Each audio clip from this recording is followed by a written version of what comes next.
예, 엄중 말팅 할아버지에 대해서는 우리가 이제 많이 들어서 어느 정도 알고 있는데, 이제 100주년 기념하면서 기념의 의미로 100년 역사책을 이렇게 저희들이 준비하고 있는데, 그 속에 실린 내용들, 보다 구체적인 내용들, 또 역사적인 사료들 바탕으로 해서 여러분들에게 엄중 말팅 할아버지 오늘 우리 같이 한번 알아보도록 그렇게 하겠습니다.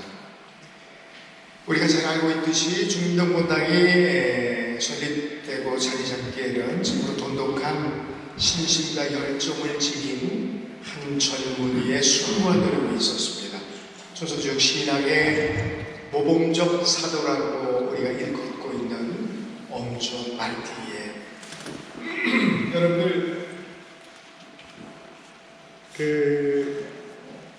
저는 이제 당연한 거라고 생각을 하는데,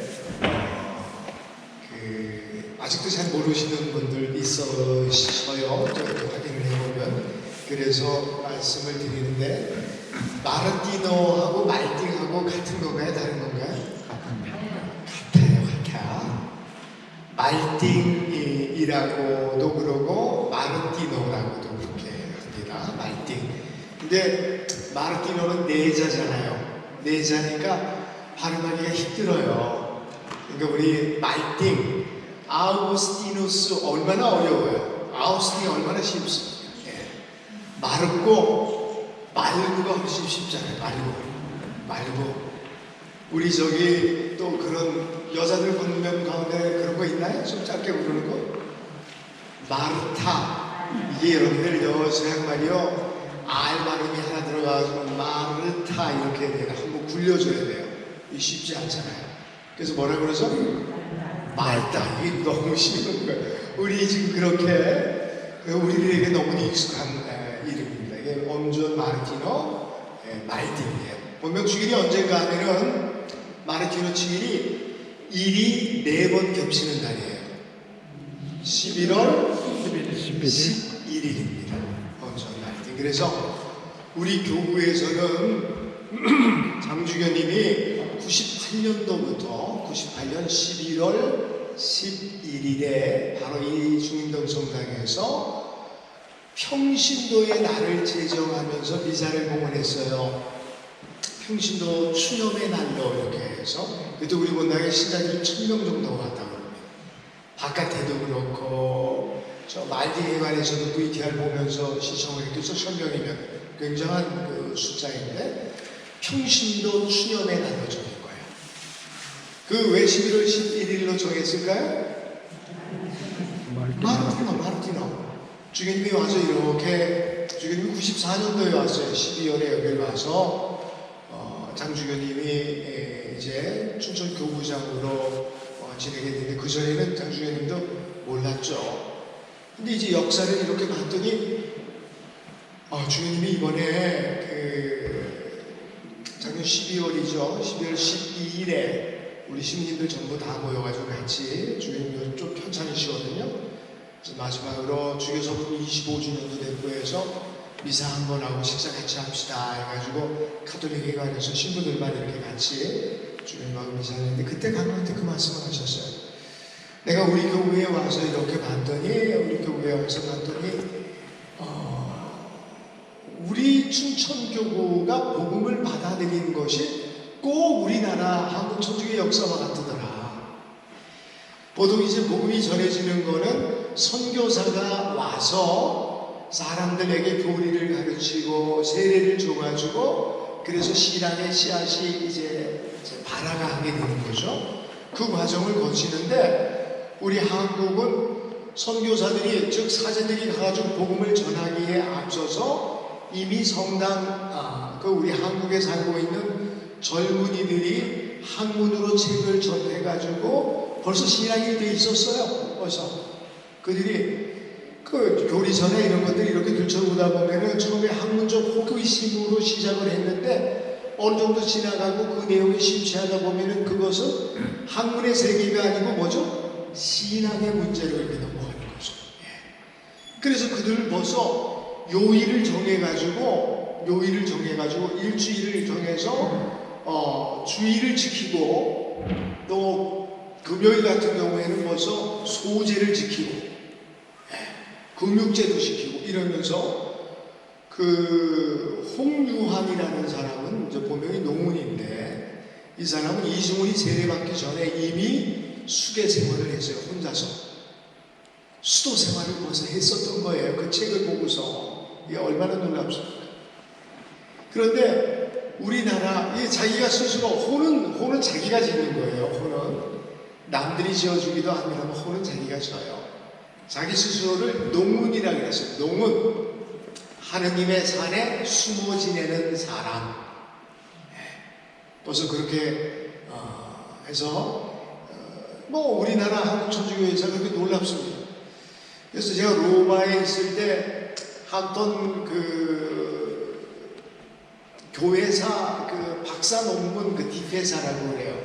디펜스 한다고 그러는데 앞에 교수들이 한 5 정도가 있고 뭐 이렇게 하면은 자기 마지막 논문 다 쓰고 나서 그 논문을 가지고 교수들이 공격을 해요. 그러면 자기가 주장하는 그 내용에 대한 방어를 하는 거예요. 마지막 그게 통과돼야지만 학위가 이제 나오는데 그때 한국 천주교회가 정말로 한국 천주교회가 니들 선교사 없이 그렇게 스스로 신앙을 그렇게 찾아 얻었다라고 얘기할 수 있느냐 하면서 공격하는 걸 제가 들었어요. 실제 바라 임진왜란 때 그 일본에 갔었던 그 예수의 선교사들이 일본 왜군을 배 타고 같이 와가지고 삼남 지방에서 사람들 끌어다가 일본 데리고 와가지고 세례 준 적도 있지 않느냐? 세스페데스라는 예수의 신부가 왔어요, 실제. 그 모든 것들이 씨앗이 된 것이 아니냐? 뭐 이제 그런 주장을 교수들이 어떤 교수들이 적극적으로 하는 걸 제가 들었습니다. 근데 그거 이제 우리나라 신부님이 그거는 전쟁 중에 그 사람들이 와가지고 일방적으로 우리 사람들 데려간 것이고 그 사람들이 와가지고 그 씨앗을 신앙의 씨앗을 어떻게 뿌렸는지 몰라도 그것이 그 어떤 영향을 끼치지 않았다. 그리고 나서 200년이 지난 다음에 조선의 젊은이들이 서울 중심으로 유학자들이 신앙의 입문을 하게 되고 스스로가 그리고 북경에 와서 문을 두드리고 신부님들에게 세례를 받고 세례받은 사람이 이승훈이 와가지고 200에게 세례를 주고 또 나머지 사람들한테 세례를 주고 젊은이들이 모여가지고 여러분들 지금식으로 얘기하면 그냥 독서 토론에 우리가 그냥 책 한두 번 읽고 모여가지고 그거에 대해서 토론해야 하는 정도가 아니었어요. 정말로 학문에 대한 그 강학을 했습니다. 그 젊은이들이 그 책을 읽고 천지남 주어사에 모여가지고 몇 날 며칠을 낮이고 밤이고 그 내용을 가지고 토론을 적극적으로 했어요. 이 진리가 정말 이게 올바른 진리인가? 이게 우리들 모두가 지금 유학을 배우고 성리학을 배우면서 느끼는 철학적인 한계를 풀어줄 수 있는 열쇠를 지녔는가? 정말 심도 있게 토의했어요. 그래서 신앙을 이렇게 받아 이제 적극적으로 움직여서 신앙을 받아들이고 이게 박해라고 하는 거가 이게 우리 신앙은 이게 아이러니한 건데 역설적으로 박해를 하니까 사람들이 뿔뿔이 흩어지게 되고 흩어진 사람들이 흩어진 곳에서 신앙생활을 함으로 인해서 신앙이 보다 확장되게 됐었어요. 우리나라에 엄청난 그 역사를 우리가 이렇게 지니고 있습니다. 이게 세계 유일한 역사예요. 우리 정말 자랑스럽습니다. 그런데 우리 춘천에서도 그랬어요. 춘천에서도 누가 무슨 선교사와 신부님이 어느 신부님이 와가지고 복음을 전한 게 아니에요. 엄전 말디라는 이분이 그림이 아니라 실제 사진이고 실제 인물입니다. 동화 속에 나오는 전설 속의 인물이 아니에요. 전설 속에 나오는 인물보다 더 영웅이죠. 이분이 19살에 이분이 어디서 사셨는가 하면은 여기 지금 우리 이게 항상 말씀이 잘 안 넘어가가지고 자 조금 더 넘겨보면 이게 우리가 지금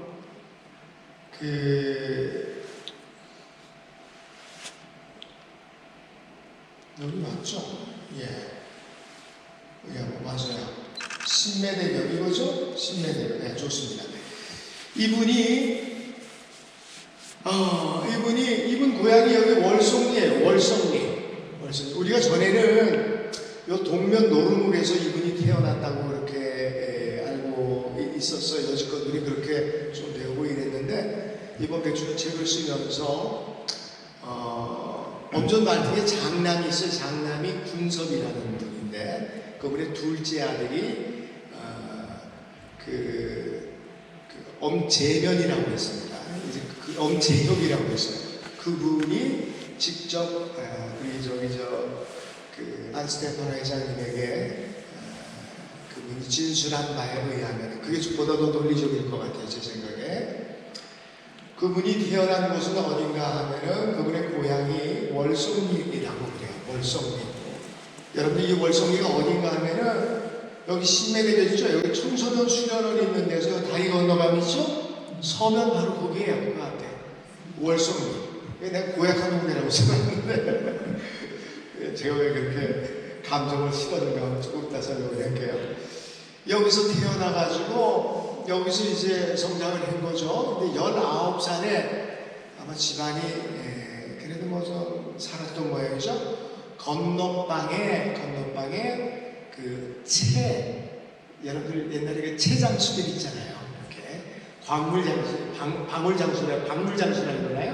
이래가지고 이제 복졸이나 이런 것도 이제 이렇게 파는 채장수가 건너방에 있었는데 그분이 저녁마다 뭐 웅얼웅얼하고 뭐 기도하는 모습을 들었었던 모양이에요.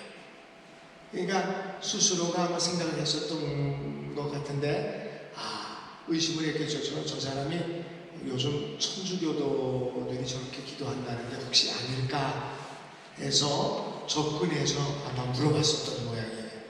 그런데 아마 쉽게 대답하지 못했을 거예요. 여러분들 우리나라 박해가 처음 가셨을 때가 언젠가 하면은 우리 그 병인 박해가 1866년이에요. 이분은 언제 태어났는가 하면 1873년에 태어났어요. 양력입니다. 양력. 음력으로는 1872년 12월 10일이라 그러는데 양력으로 해야 될 것 같아요. 돌아가신 날도 양력이기 때문에 양력으로는 1873년 1월 8일에 태어났어요. 73년이니까 66년 이제 막 통과하고 얼마 뒤에요. 그러니까 아직까지도 천주교 신앙인들을 움츠려둘 수밖에 없었던 시대이고 그랬었던 거죠. 그런데도 이제 의심을 했겠죠. 근데 이제 그 사람이 이렇게 보아하니 참 괜찮은 젊은이다 싶으니까 책을 2권 줬다 그래요. 천주시의하고 주교요지를 줬다 그래요.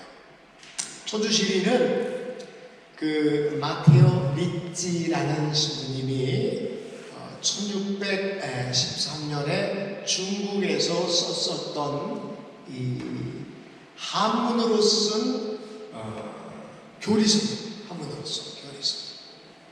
그 다음에 주교요지는 정하상이 정약종이죠.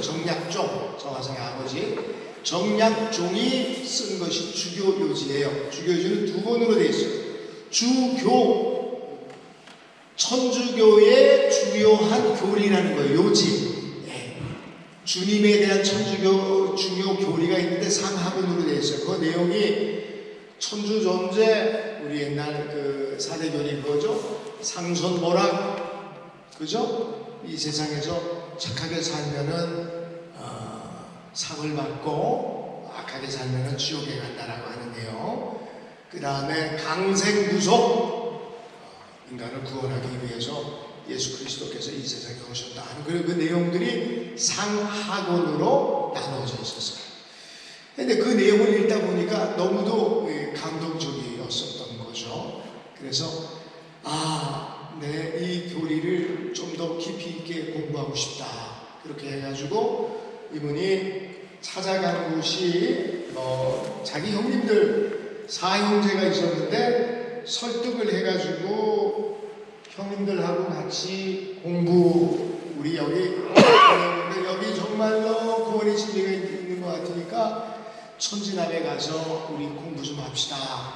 그래서 교리를 좀 배웠으면 좋겠다고 했는데 큰 형은 동조를 했음에도 불구하고 둘째하고 셋째가 아마 동조를 하지 못했었던 것 같아요. 그래서 처음에 가지 못해요.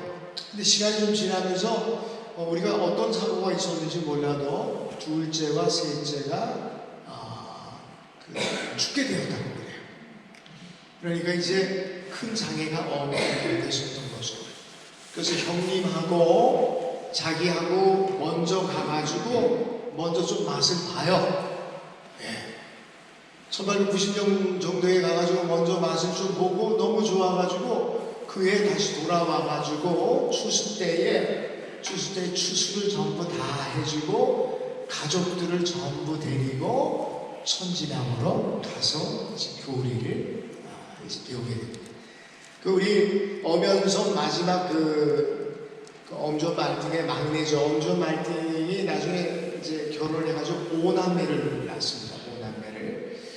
그 막내인 엄누시아 할머니가 여러분들 여기 기억 가지고 계신 분도 있죠? 네. 그 엄누시아 이제 할머니 그 증언이나 뭐 다른 분들의 증언에 의하면은 거기 가지고 음악을 치면서 살았다 그래요. 음악을. 예, 여러분들 이게 1896년에 다시 돌아오는데 음악 치면서 무려 4년을 살아요. 4년을 거기서. 이 쉽지 않은 세월일 텐데 요즘 같은 겨울을 어떻게 지냈는지 모르겠어요. 음악에서 뭐 사람이 목숨이 모자라서 죽지 않고 그래서 다들 그렇게 버텼어요.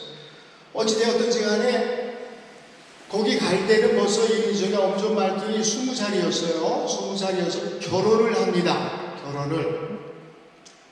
파평윤 씨, 지금 비석에는 그냥 윤 씨라고 그래요. 파평윤 씨라고 쓰여져 있어요. 엄조 말등 묘지에 가면은.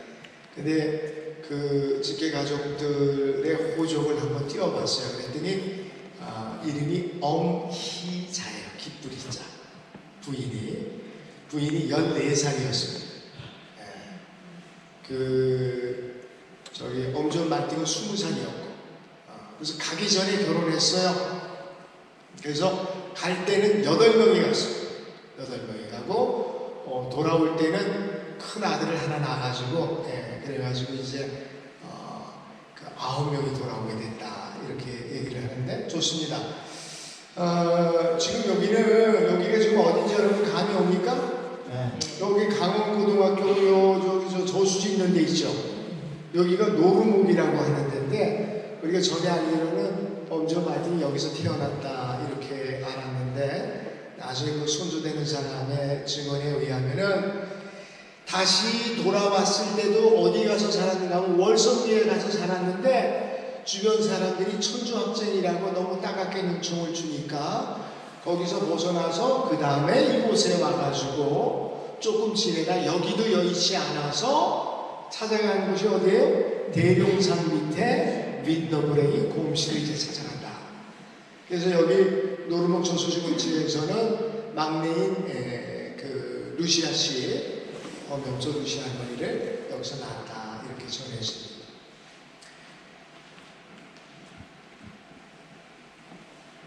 자, 그렇게 이제 엄조 말등이 주교 요지와 천주 시비를 읽고 나서 이제 엄연서 루시아 할머니 그 증언이나 이런 걸 보면은 또 엄조 말등이 그 다음에 회관에서도 본인이 고백하는 내용을 보면은 스스로가 이렇게 생각했다 그래요. 세상 부모도 공경 못하면 불효의 죄를 짓는 것인데 세상 만물을 창조하시고 인간을 지으신 부모보다 더 높으신 대부모 천주님을 몰고 미신을 섬기며 살아왔으니 이를 어쩌면 좋은가. 이렇게 깨달으며 단식을 하고 구도에 나설 것을 결심을 했다. 그렇게 이분이 이렇게 돌아갔는데 이제 여기서 좀 재미있는 거가 있어요. 이게 사람들의 구술에 의해서 그 진술을 듣고서 멀리 이렇게 적다 보면은 확실하지 않은 부분들이 좀 있어요. 이제 우리 70년 역사 체계에도 이렇게 언급이 되어 있어요. 거기에서 천진하면서 열심히 공부하다가 불란서 신부님 목신부님이라는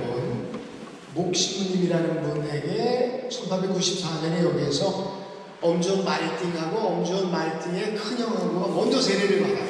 그 다음에 이제 나머지 가족들이 세례를 받는다 그러는데 불란서 목신부님에게서 세례를 받았다 이렇게 얘기가 되어 있습니다. 그런데 그 목신부님 그때 당시 우리가 사유를 다 뒤져봤어요. 다 뒤져봤는데 우리나라에 불란서 목신부님이라는 분은 없어요. 목신부님. 아마도 그러면 누구인가? 목신부님이라는 분이 언제 나타나는가 하면은 그 니글로라는 신부님이 이제 나중에 이제 어디 본당에 있는 게 된가 하면은 원주 본당에 지금 현 원동 본당의 2대 주인 니글로라는 신부님이 우리 한국 성씨로 목씨를 갖게 됩니다. 그래서 이분에게 세례를 받았을 확률이 높은데 이분이 한국에 입국한 시기가 1898년이에요.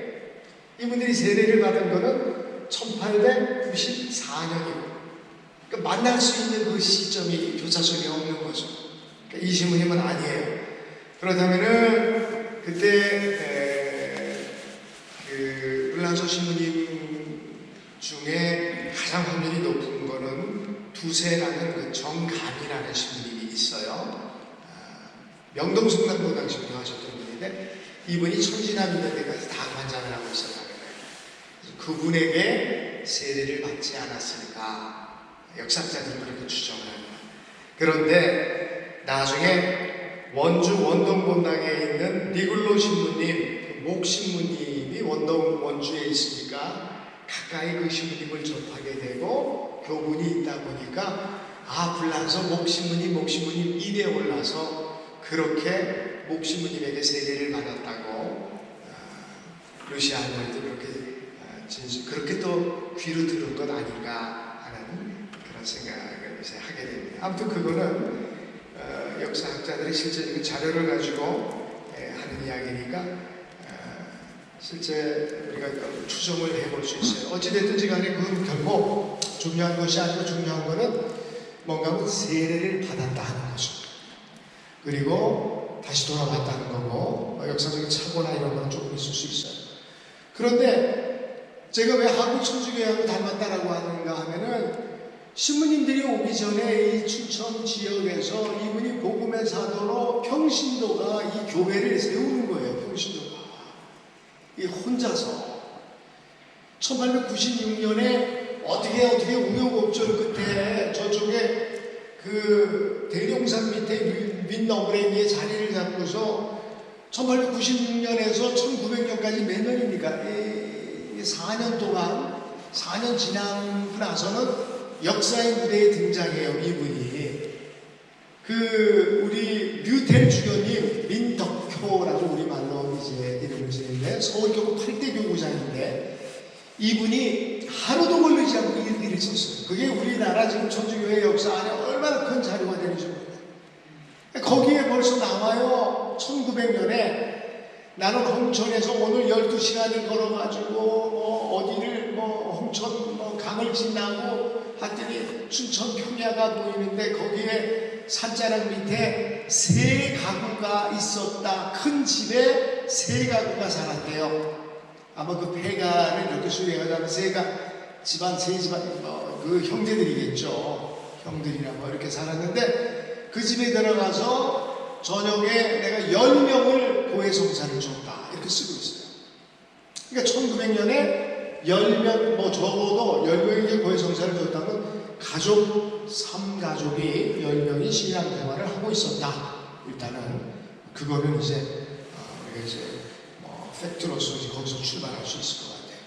자, 여기 지금 우리 천지남 이 근처에 가가지고 음방 찍고 살면서 세례를 받고 그리고서 다시 이제 여기 서면 월성리 와가지고 이 사람들한테 그렇게 따가운 은총을 받고 이제 고은이 윈너브랭이 제가 찍은 사진이에요. 윈너브랭이. 그래서 요쪽 근처에 폐가가 있었던 자리라고 그래요. 네. 우물자리도 있고 그런데 콩밭이에요. 콩밭. 네. 윈너브랭이의 털을 잡고 그렇게 이분이 여기 뒤가 이게 대명사입니다.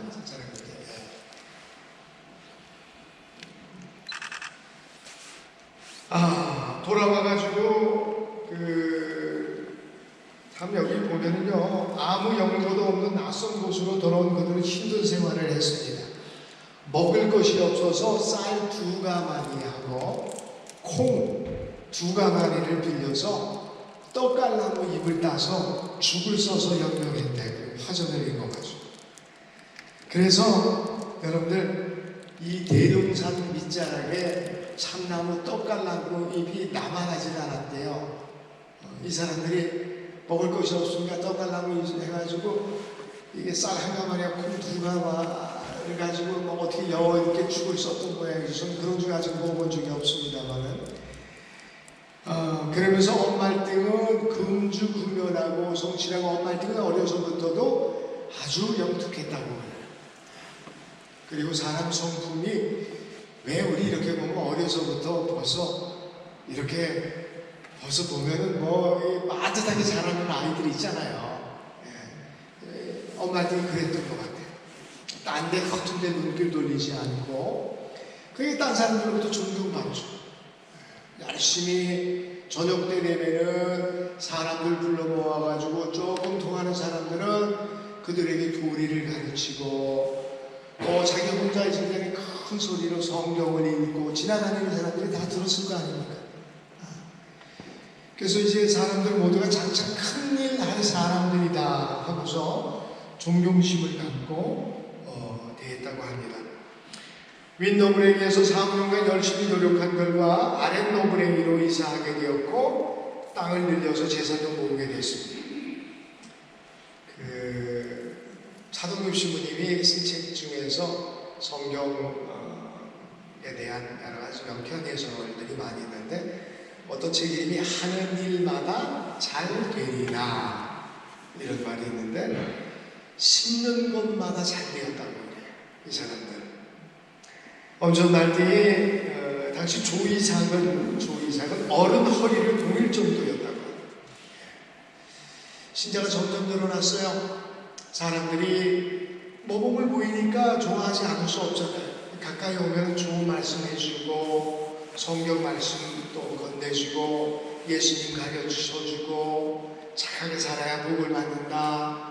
또 이분 말씀 따라서 우리는 세상의 모든 고난을 이겨낼 수 있다. 사람들이 자꾸 모여들기 시작했어요. 그래서 1년에 2-3차례 정도 풍수원에서, 아까 지금 풍수원 장면 보였죠? 풍수원에서 정규하신 분님이 1년에 2-3차례 오셔서 성사도 주시고 뭐 이렇게 하셨다고 하는데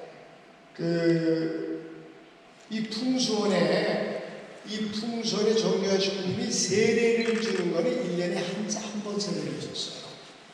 나머지 2-3차례 와서는 항공성사 듣고 미사 드려주고 이랬었던 거죠. 이 풍수원 성당, 정규하신 분들이 직접 지은 성당, 우리 강원도의 첫 번째 성당입니다.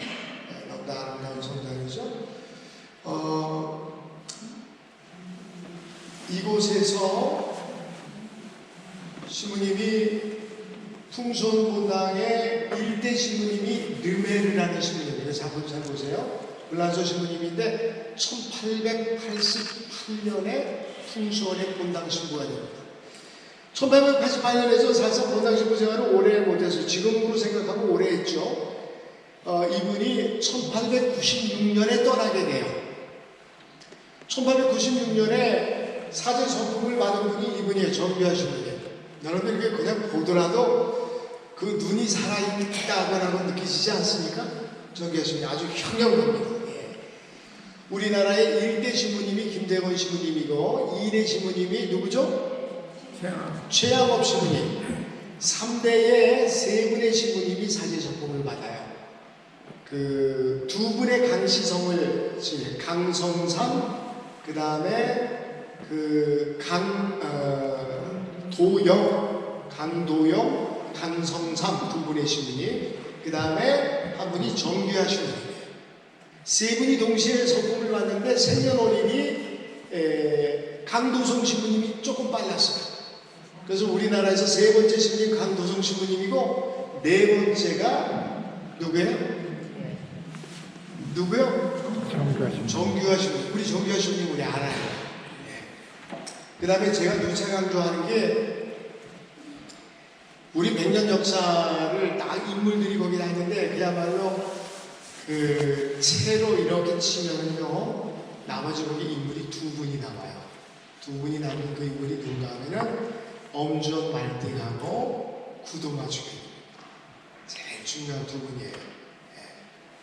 근데 엄주원 말띵이 세례를 받고 돌아와서 이곳에 정착한 것이 1896년이고 정규하 신부님이 사제 성품을 받은 것이 1896년이고 지구 반대편에 1896년에 태어난 어린아이 하나가 있었는데 그 어린아이가 누군가 하면은 구도마 주교님. 1896년은 우리하고 이렇게 관련이 많아요. 이분이 여러분들 1년에 몇 차례씩 내가 이번에 판공점사주로 거기 간다 그러면은 우리 신자들이 어디까지 가는가 하면 홍천까지 갔어요. 홍천까지.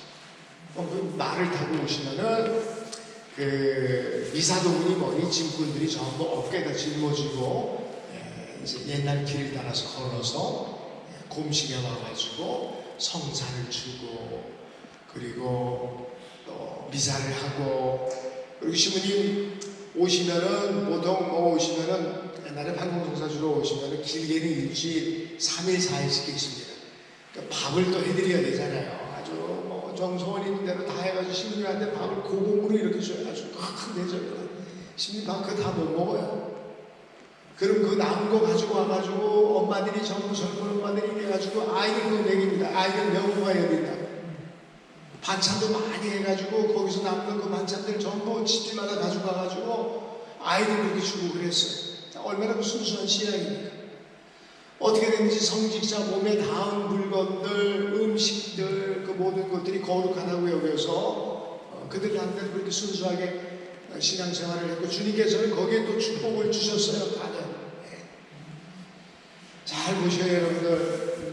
이분들이 다 우리들에게 정말 큰 영향을 미치신 분들이십니다. 자, 이제 민나무리에서 열심히 기도하면서 여기서 신앙의 터전을 일궈내는데 거친 땅에, 여러분 거친 땅에 콩 심으면 잘 됩니까? 엄청 많이 하라고죠. 좋아요. 그러나 지금 우리가 한 가지 생각해야 될 거는 춘천에 엄주원 말띵 할아버지가 오기 전에는 신앙생활하는 사람이 없었느냐? 결코 그렇지 않다. 엄주원 말띵 할아버지가 오기 전에 그 김기호 회장님이라는 분이 이미 4, 50년 전에 여기를 거쳐갔는데 그 김기호 회장님이 북산 쪽에 사는 신앙인들 또 여기 곰실이 아니라 여기서 샘밭 있죠? 샘밭에도 이미 신앙인들이 좀 있었어요. 그분들 다 만나서 이렇게 김규호 회장님이 제가 나중에 그 이야기 듣고서 정말 깜짝 놀랐는데 김규호 회장님이 우리 김주교님의 호조부예요. 호조부. 김은혜 주교님. 그분이 그것도 참 놀랍죠. 당신 자신의 손주, 5대 손주가 여기에 나중에 죽여가 와가지고 여기서 이렇게 살이라고 그때 당시 생각을 했겠어요. 열심히 신앙생활 하면서 이 양반이 나중에 병인박해 마지막 그때 병인박해 중에도 선교하면서 이렇게 다니시고 하셨는데 좋습니다. 그렇게 이곳에서 엄주원 말띵 할아버지가 이제 신앙의 도전을 가꾸기 시작을 했는데 여기 다른 공소들이 많이 있었다 하더라도 실제 여기 화천에도 있었고요, 양구에도 있고 공소가 있었어요. 작은 공소, 북산에도 있었고. 그런데도 이렇게 열정적으로 해서 신앙 공동체를 성장시켜가지고 본당을 만들지는 못했죠. 이렇게 한 사람 누군가 하면 엄청 말기가는 거죠.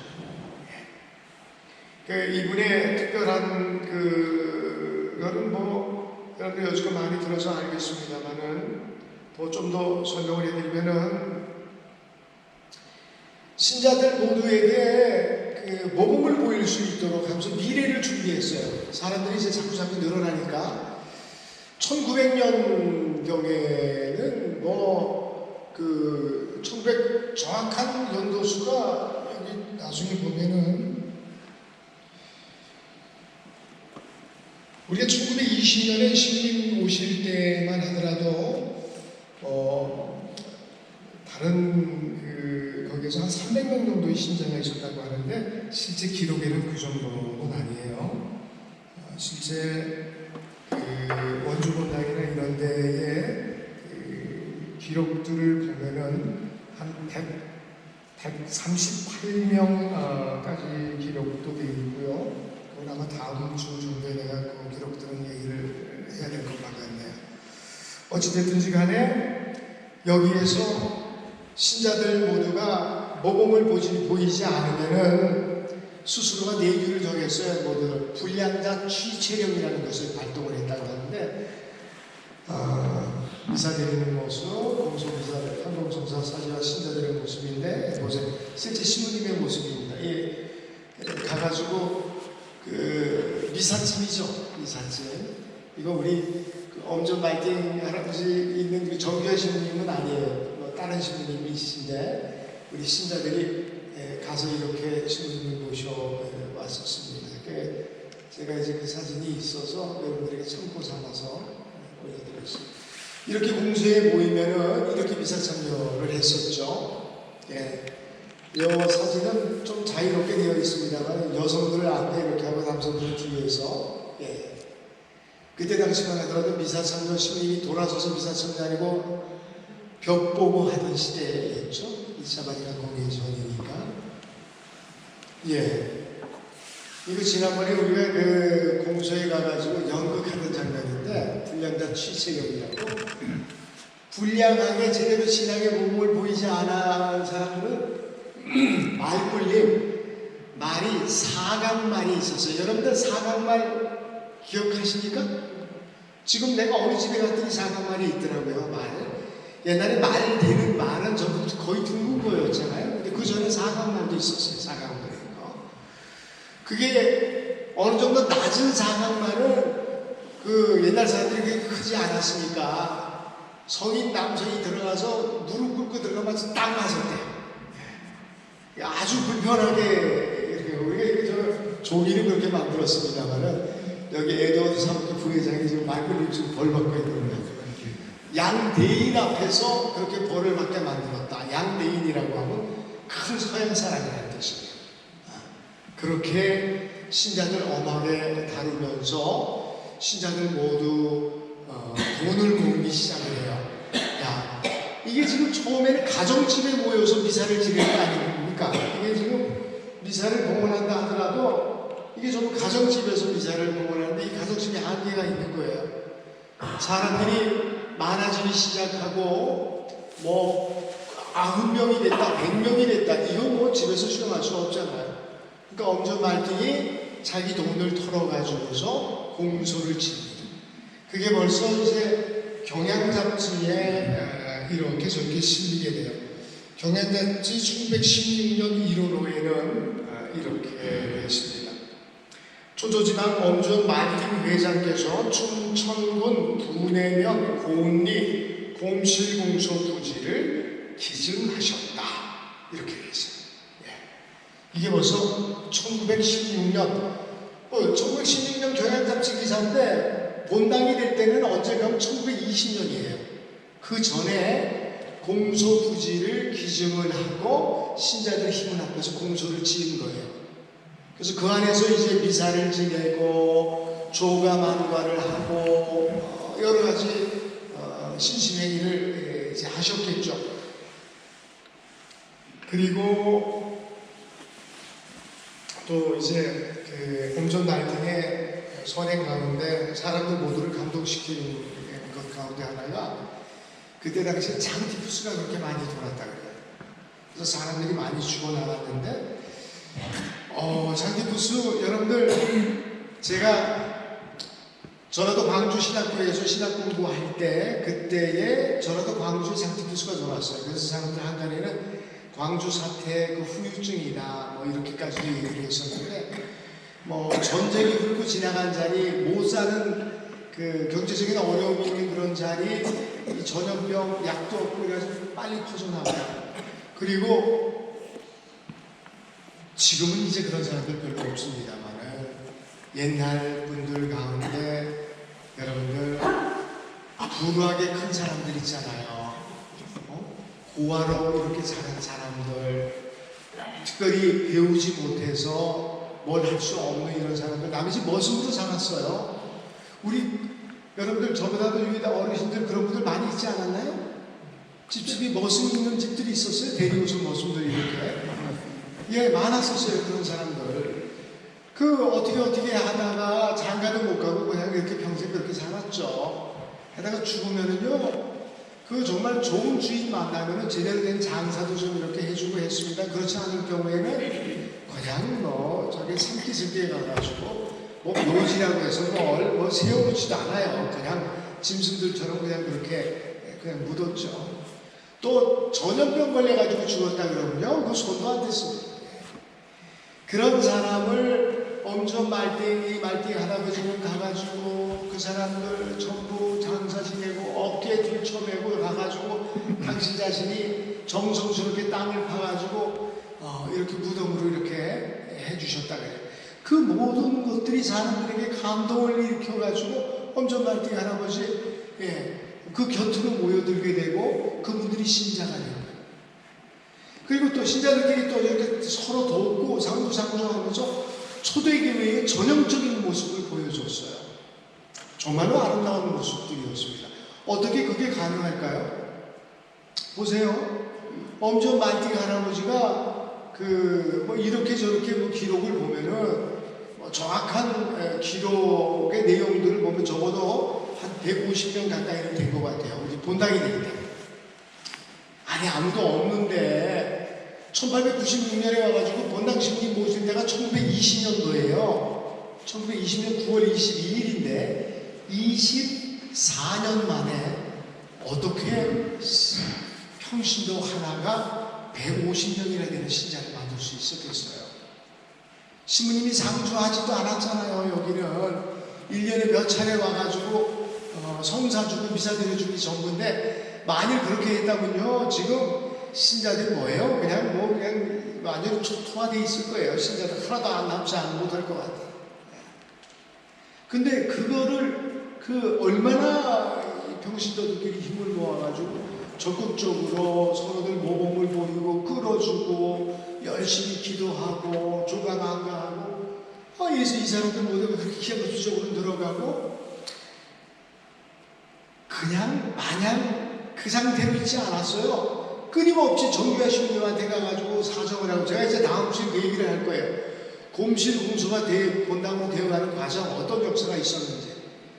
그러니까 정교하신 분도 귀찮아서라도 편지를 써요. 주교님한테.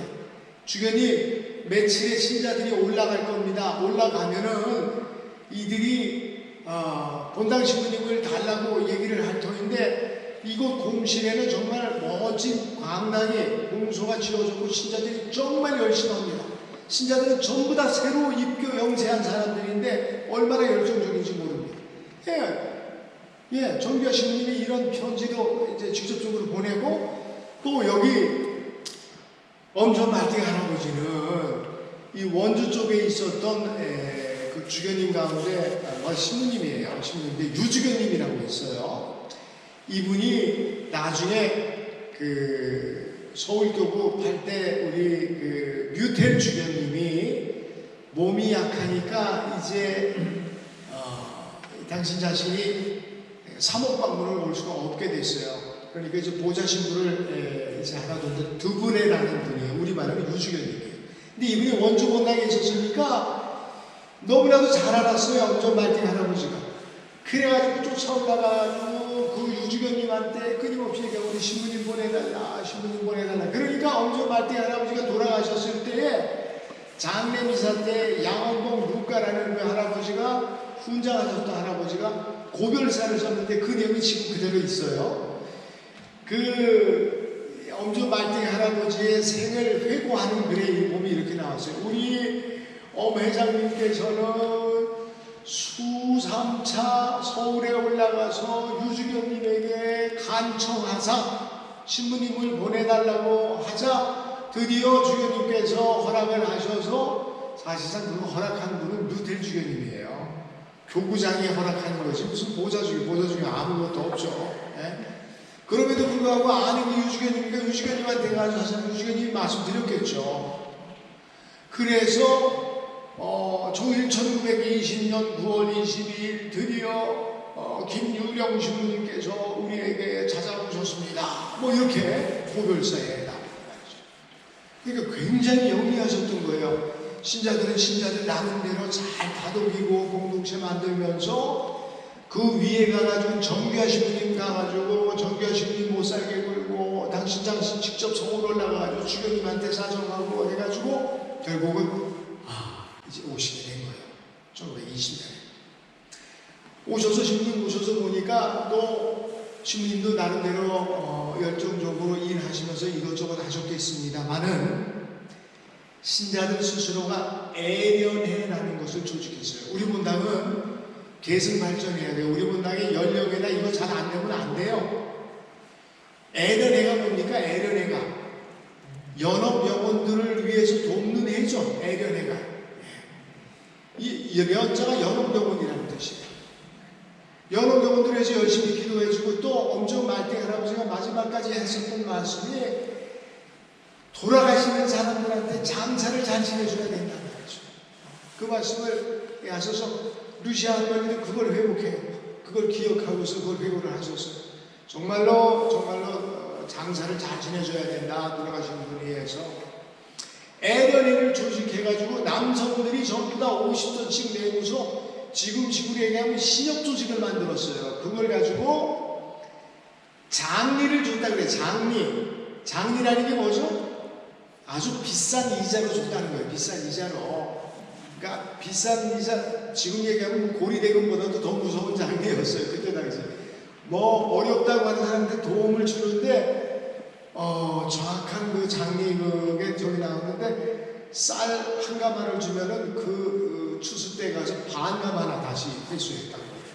그러니까 그래가지고 돈을 뿌려나가는 거죠.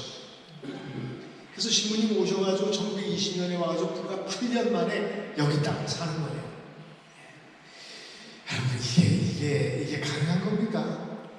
우리 이런 식으로 살면요, 우리 8년 뒤에 우리 저기서 구봉산 하나 사야 돼요.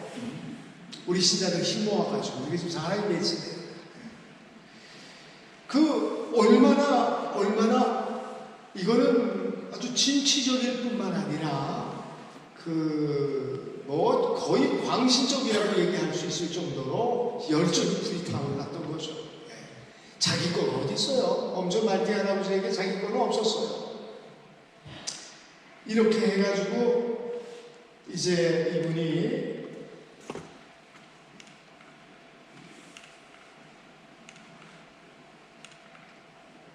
넘어가 봅시다.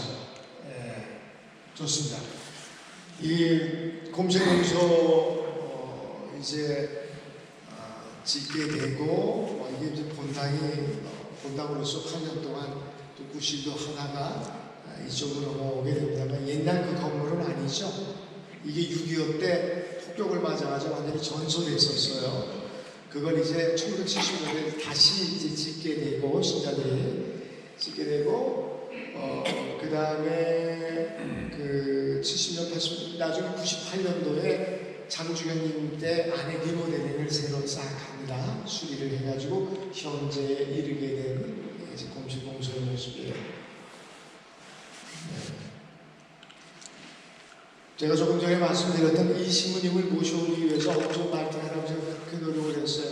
김유령 신부님 1920년에서 1930년까지 우리 본당 1대 주임 신부님 하셨습니다. 28년에 춘천 시내로 옮기고 골룸밭 병원 자리 현재 주차장 개인주택 개조해서 성당으로 이용을 하였다. 근데 그때 당시 성당으로 추정되는 사진들을 우리가 가지고 있어요. 한번 봅시다. 이게 그때 당시 성당으로 추정되는 건물이에요. 여기 지금 밑에 골룸밭 병원 자리에 있었던 거죠. 이게 1950년 6월 25일에 전쟁이 나고 6월 26일에 폭탄 한 발을 맞아가지고 이게 전소해요. 구주교님이 이거 불 끄느라고 몇 시간 동안 애쓰고 있었는데 그 사이에 인민군들이 왔었다 그래요. 당신들 뭐 하십니까? 뭐 이렇게 불을 껐던 거예요. 불 끄고 있는 거 보면 모르냐고. 보고 이 녀석들이 그냥 돌아갔다고 그래요. 이게 전소되자 이제 당신 자신이 있던 사제관에서 미사를 드리다 일주일 뒤에 이제 끌려가게 되는 거죠. 봅시다. 이때 당시 이 꼬마들이 이게 정말 지금 나이가 어떻게 되는지 모르겠어요. 다들 그때 당시 제대 우리 중림동 본당의 전신입니다. 그래서 그때 당시에는 중림동 본당이 아니고 춘천 본당이었어요. 이름이 춘천 본당. 호랑이 담배 먹던 시절입니다. 그렇게 벌써 세월이 흘러 지나갔는데 엄전 말띠 할아버지 벌써 돌아가셨네요. 거기는 그 엄전 말띠 할아버지가 돌아가시기 전에 환갑잔치 이야기가 있어요. 이게 경양잔치 1935년이 엄전 말띠 할아버지가 환갑이 되는데요. 말띠 할아버지가 1955년 4월 30일에 돌아가셨어요. 그러니까 우리가 만으로 치자면 어떻게 되죠? 82 이렇게 되시는 나이에 돌아가셨죠. 근데 환갑할 때에 그때 당시에 기사가 나와 있는데 이 기사가 우리에게 주는 정보가 새로운 정보가 하나 있었어요. 우리 춘천본당 그 전에 춘천본당의 주보가 누구였는가? 소아데레사였다는 걸 이제 그때 우리가 이번에 알게 됐어요. 현장선이었고 이렇게 나옵니다. 엄말띵 주원회장은 거금 30년 전에 경기도 광주 땅에서 문교하고 춘천 고은리에 와서 단독 교우로 적빈한 생활을 하는 중에 육신생애에 골몰하여 무슨 여가가 있으리요마는 참 신덕자인 회장이라 신덕의 활동도 없을 수가 없었다. 옛날 말에서 좀 어려워요. 들어보세요. 주야를 방문하고 없는 틈을 탕하며 각 가정을 방문하여 전교한 결과 30년 전에는 그 동네의 교우는 회장의 가족 3인뿐이었던 것이 30년이 경과한 오늘에 와서는 약 250명의 다수한 교우가 있고 회장의 자당으로 건축한 12칸의 강당과 신부 사택을 구비한 상당한 공소를 성립하여 10여 년 전에는 회장의 활동으로 신부를 모시기까지 되었던 것이며 주의 사업에 이와 같이 열심히 함으로 만사의 주의 강국을 받은 터이라 육신생활상에도 부족함이 없는 중에 지난 음력 12월 10일 양력 35년 1월 14일 월요일 육신의 회갑을 맞이하니 외교를 물러나고 동중경사를 이루었다. 말씀이 장중하잖아요. 이게 멋있어요. 회장의 아들 여기 이제 분석 바오로는 이를 기념하기 위하여 춘천성당 주보 소아데레사의 성상을 매입해서 헌납하였으며 또 부친을 위하여 생리사를 헌납하였고 고니공소 교부 일동도 그 은공을 보답하기 위하여 생리사를 드렸으며 춘천본당 교우 중에서도 미사를 드린 바 있으므로 이 회장은 영육이 함께 회갑의 경사를 맞이하는 것이다. 여러분들 이 춘천이 뭐라고요? 춘천이 뭐라고? 엄전 말띠 회장에 대한 기사가 이렇게 경향잡지 페이지 얼마 되지도 않는데 이렇게 길게 나와요. 여기 끝이 아닙니다. 지금 이게 절반도 제가 못 읽었어요. 여기 보면은 쭉 이래 엄숙하게 그날 생리사가 거행이 되고 축하식이 열리니 축사와 축가와 예물 진정이 있으므로 회장의 친절한 답사와 간단하고도 열렬한 전도 강연이 있었다고 하는데 이 축하식에 참여한 자는 매우 많았다 하며 엄 회장의 답사는 다음과 같았다. 이게 경향 잡지에 나오는 거예요. 어떻게 그 답사 내용을 그냥 다 실었어요. 읽어드릴 테니까 들어보세요. 나 같은 사람이 이런 축하를 받는 것은 대단히 미안한 일입니다. 축하의 말씀을 하여 주신 여러분께 감사합니다. 오늘까지 천주의 은혜로 무사히 살아온 것을 대단히 드릴 일이라 생각하며 여러 교형들과 한 가지로 천주의 은혜를 더욱 많이 받기를 축원합니다. 말할 줄도 모르는 나로서는 답사는 그만하고 여기 모이신 여러분 가운데 외인 친척들도 계시고 다른 외인들도 여러분이 계시니 그분들에게 몇 마디 간단히 말하고자 합니다. 이렇게 저렇게 얘기를 하다가 이거 다 집어치우고 이제 이거 중요한 거 아니고 보아하니 외인들도 있고 우리 친척들 중에 영세 안 받은 사람들이 있는데 당신들 위해서 내 한마디 하겠어. 이런 얘기죠. 그 다음에 이렇게 얘기해요.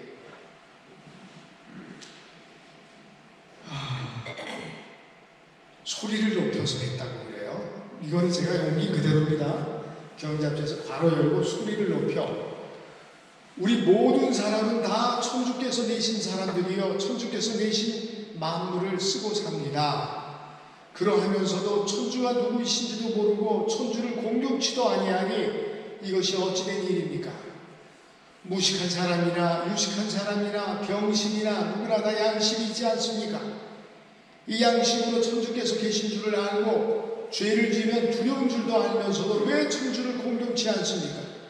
가로 열고 목이 메인 소리로 천주께서 계신 것이 양심에 분명한데 이렇게도 사람이 천주를 아니 공경하면 어떻게 무서운 지옥을 피하고 천당으로 가겠습니까? 이 세상 사람들은 부모보다 더 존귀한 것은 없으나 부모도 천주의 정하신 법대로 자녀를 낳기를 따르며 천주께서 사람을 조성치 아니하시고 인류 전하는 법을 내지 아니하시고 만물을 내지 아니하셨으면 사람이 어떻게 이 세상에 나서 무엇을 먹고 입고 살겠습니까? 여러분도 깊이 좀 생각해 보십시오. 어서 바른 양심을 따라 천주를 알아 공경하고 영생을 얻도록 도모하시오. 끝으로 많은 교육들이 천주의 강복을 많이 받기를 바라며 끝입니다. 이거 박수 한번 주세요. 지금 들어도 불편하지 않습니까? 지금 들어도 그때 당시에 이게 얼마나 회자되고 사람들에게 많이 얘기가 됐으면 저 중앙의 경향잡지에서 그 기사를 취재해가지고 그 내용 전문을 이렇게 시독했어요. 우리는 정말 자랑스럽게 생각해야 돼요. 엄전 말띠 할아버지가 1955년 4월 30일 새벽 4시 돌아가시는데 한번 생각해 보세요. 그냥 우리가 구신껏 넘길 수가 있었는데 55년이에요. 엄청 말띠 할아버지가 전쟁을 다 겪었어요. 6.25 전쟁을. 우리 그 부분에 대한 이야기는 잘 몰라요. 할아버지가 어떻게 피신해서 어떻게 사셨는지 모르겠습니다만은 전쟁통에 공소에 폭격을 맞아가지고 불이 나고 공소가 다 날아가고 제 생각엔 그랬을 것 같아요. 떠나지 않고 어떻게 숨어 지내다가 인민군들 빠지고 나가면 신자들 전부 불러 모아가지고 또 공소 새로 짓고 얼마 일이고서 거기서 또 신앙생활하면서 그렇게 살았겠죠.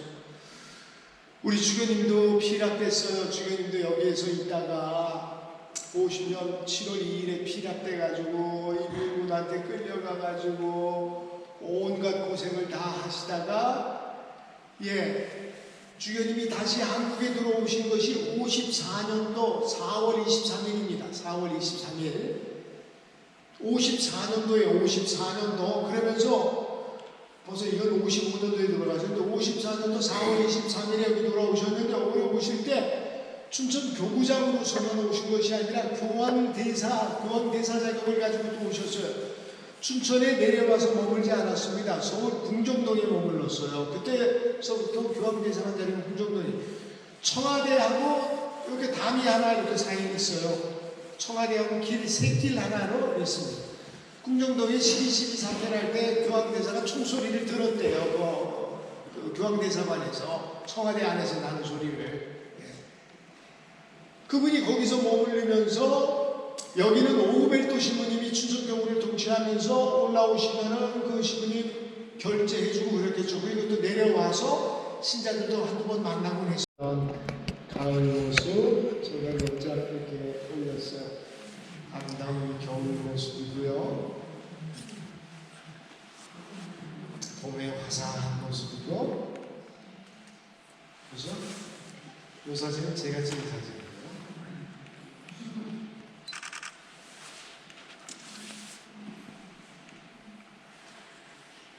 여기 새벽녘에 찍은 사진인데 좋습니다.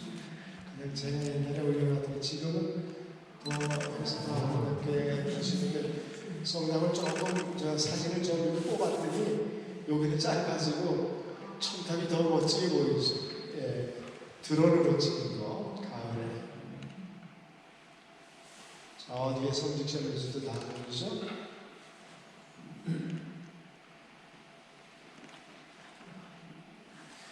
이 아름다운 성전이 있기까지에는 엄말띠라는 할아버지가 꼭 있어야 되겠어요. 그 할아버지 없으면 이것도 없습니다. 오늘 엄말띠 할아버지 우리에게 주신 하나님께 감사드리면서 오늘 강의 여기서 마치겠습니다.